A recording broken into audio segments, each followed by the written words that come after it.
Ninth class, कैसे हैं आप सब? आई होप आप सब ठीक होंगे। केमिस्ट्री के लेक्चर में हमारा आज का टॉपिक है डिस्कवरी ऑफ प्रोटॉन। कल चैप्टर 2 में हम लोगों ने डिस्कस किया था कि कैथोड रेज और या इलेक्ट्रॉन किस तरीके से डिस्कवर हुए थे। ठीक है जी।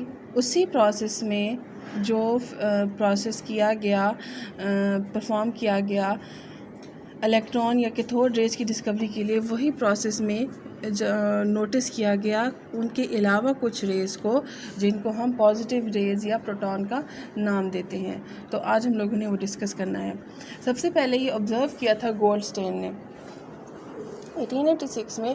गोल्डस्टेन ने कहा कि अगर यहाँ पर कोई चीज़ मतलब कि अगर नेगेटिव रेज़ निकल रही हैं जिनको हम इलेक्ट्रॉन कहते हैं, तो इसके अलावा इसका मतलब है कि वहाँ पर कोई ना कोई पॉजिटिव रेज़ भी होनी चाहिए। तो उन्होंने एक एक्सपेरिमेंट परफॉर्म किया। आपके सामने डिस्चार्ज ट्यूब शो हो रही है। एक डिस्चार्ज ट्यूब उन्होंने यूज़ की। सेम वही मेथड था, दो इलेक्ट्रोड थे, एनोड और कैथोड। फ़र्क ये था कि एनोड तो पॉजिटिव था, लेकिन जो कैथोड वो भी नेगेटिव था, मगर कैथोड परफोरेटेड था, उसमें होल्स थे, सुराख थे, ताकि जो रेज़ है वो गुजर सकें। ठीक है जी। परफोरेटेड कैथोड यूज़ किया गया था, ये डिफरेंस था। उसके अलावा वैक्यूम, बैटरी, सब कुछ सेटअप वैसे ही है। और एक गैस को फिल किया गया। जैसे ही गैस को फिल किया गया और एक सर्टेन प्रेशर पे कुछ इलेक्ट्रिक करंट प्रोवाइड किया गया, अप्लाई किया गया, तो वो उस इलेक्ट्रिक करंट जब इसमें से इलेक्ट्रोड में से पास हुआ, तो यहाँ पे गैस के मॉलिक्यूल की आयनाइजेशन होगी। ठीक है। तो एनोड से कुछ रेज़ निकली, कैथोड से कुछ रेज़ निकली जो कि एनोड की तरफ मूव करने लगी, जो कि जिनको हम कहते हैं कैथोड रेज़ या इलेक्ट्रॉन।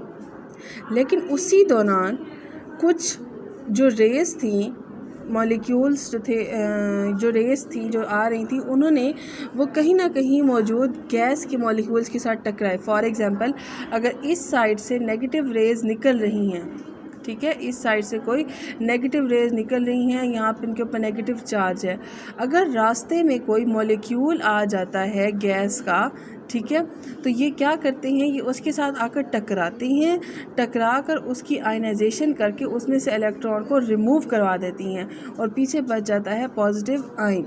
ठीक है, पीछे बच जाता है पॉजिटिव आयन। तो अब इन्होंने क्या किया, इन्होंने ये ऑब्ज़र्व किया फिनोमेना कि आयनाइजेशन के नतीजे में जब गैस के मॉलिक्यूल इन कैथोड रेज़ की वजह से आयनाइज होते हैं, तो उसके नतीजे में कुछ पॉजिटिव आयन्स भी बनती हैं और ये पास हो जाती हैं उस परफोरेटेड कैथोड से। ठीक है जी, परफोरेटेड कैथोड से हो जाती हैं, पास आउट हो जाती हैं।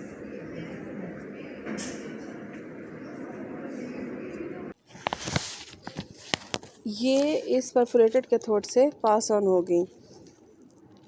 इनको कहा जाने लगा कैनाल रेस। क्यों? क्योंकि ये जैसे एक होल था, परफोरेटेड कैथोड था, वहाँ से ये गुजर जाती हैं एक होल में से, तो इसी वजह से क्योंकि ये एक परफोरेटेड कैथोड में से पास हो जाती हैं, इनको एक्सट्रीम की फॉर्म में, तो हम इनको कहते हैं कैनाल रेज। अब ये जो कैनाल रेज हैं, ये पॉजिटिव चार्ज रखती हैं। इनकी कुछ प्रॉपर्टीज़ भी हैं, जैसे कैथोड रेज की कुछ प्रॉपर्टीज़ हैं, इसी तरह इनकी भी कुछ प्रॉपर्टीज़ हैं, वो डिस्कस कर लेते हैं। सबसे पहली प्रॉपर्टी ये है कि पॉजिटिव रेज़ की या प्रोटॉन की, प्रोटॉन तो खैर इसको बाद में नाम दिया गया था, लेकिन पॉजिटिव रेज़ की प्रॉपर्टी ये है कि ये स्ट्रेट लाइन में ट्रैवल तो करती हैं, स्ट्रेट लाइन में ट्रैवल तो करती हैं, मगर वो डायरेक्शन अपोजिट होता है कैथोड रेज़ से। ठीक है, वो डायरेक्शन अपोजिट होता है कैथोड रेज़ से।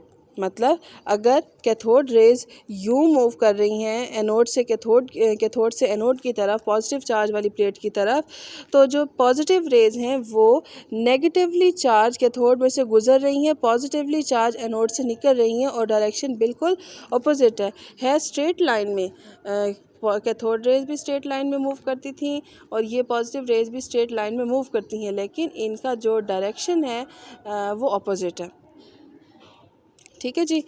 उसके बाद अगर हम देखें तो जब इलेक्ट्रिक और मैग्नेटिक फील्ड अप्लाई किया जाता है, तो वो जो नीडल होती है वो डिफ्लेक्शन शो करती है इनकी प्रेजेंस में। ठीक है, इससे पता चला उसकी डिफ्लेक्शन को देखकर, इलेक्ट्रोमैग्नेटिक फील्ड में डिफ्लेक्शन को देखकर पता चला कि इसके ऊपर पॉजिटिव चार्ज मौजूद है। ठीक है जी। थर्ड इसकी प्रॉपर्टी ये है कि ये डिपेंड करती हैं कि कौन सी गैस मौजूद है, कौन सी गैस वहाँ पर फिल्ड है। हम लोगों ने कल डिस्कस किया था कि जो इलेक्ट्रॉन या कैथोड रेज हैं वो डिपेंड नहीं करती गैस पे, क्योंकि हर इलेक्ट्रॉन तो हर एक में मौजूद होते हैं ना, ठीक है, वो उस पर डिपेंड नहीं करती। लेकिन प्रोटॉन का नंबर डिफरेंट हो जाता है। प्रोटॉन किसी में कम ज़्यादा या उस गैस के मुताबिक, ठीक है। तो इससे ये प्रूव हुआ कि जो पॉजिटिव रेज़ हैं वो डिपेंड करती हैं कि कौन सी गैस फिल की गई है, क्योंकि ये बेसिकली आयंस मॉलिक्यूल की आयनाइजेशन के नतीजे में पैदा होती हैं, जबकि जो कैथोड रेज़ थी वो डिपेंड नहीं करती। ठीक है, वो इंडिपेंडेंट होती हैं नेचर ऑफ गैस से।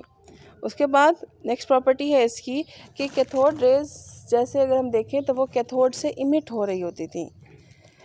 पॉजिटिव रेज़ के बारे में हम ये नहीं कह सकते कि ये इमिट हो रही हैं एनोड से, क्योंकि इसके पॉजिटिव चार्ज है तो हम कहें कि ये पॉजिटिवली चार्ज एनोड से इमिट हो रही हैं। नहीं, जब अभी आपको शुरू में भी एक्सप्लेन किया कि फॉर एग्ज़ाम्पल यहाँ पर कोई मॉलिक्यूल मौजूद है, ठीक है, इधर से आ रही हैं। फॉर एग्ज़ाम्पल यहाँ पे कोई मॉलिक्यूल मौजूद है, इधर से हमारे पास आ रही है कैथोड रे, ठीक है, कैथोड रे आ रही है इसकी तरफ। अब अगर फ़र्ज़ किया ये मॉलिक्यूल्स मौजूद हैं गैस के, अगर कैथोड रे इससे आकर टकराते हैं, ठीक है, तो ये उसके इलेक्ट्रॉन को निकाल देंगी, ये नॉकआउट कर देंगी उसके इलेक्ट्रॉन को, जिसकी वजह से पीछे रह जाएगा पॉजिटिव चार्ज वाली आयंस रह जाएंगी और ये मूव करेंगे उस परफोरेटेड कैथोड की तरफ। ठीक है जी। तो हम कहते हैं इससे प्रूव होता है कि बेसिकली एनोड से इमिट नहीं हो रही होती, बल्कि ये गैस मॉलिक्यूल की आयनाइजेशन के नतीजे में पैदा होती हैं। ठीक है जी। और फिर अब इनको प्रोटॉन क्यों कहा गया, क्योंकि इनका मैस जो था वो नियरली इक्वल था प्रोटॉन के, और प्रोटॉन का मैस जो है वो इलेक्ट्रॉन के मैस से 1840 टाइम्स ज़्यादा है। ठीक है, इन प्रॉपर्टीज़ को, मैस को देखते हुए, चार्ज रेशो को देखते हुए जब हमने इसको प्रोटॉन का नाम दे दिया। ठीक है जी। और प्रॉपर इसको नेम दिया था रदरफर्ड ने। इसकी जो नेमिंग थी वो रदरफर्ड ने दी थी, लेकिन ऑब्ज़र्व फिनोमेना को किया था गोल्डस्टेन ने।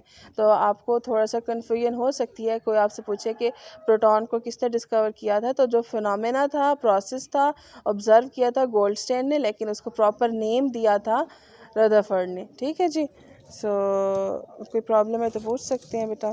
Thank you so much.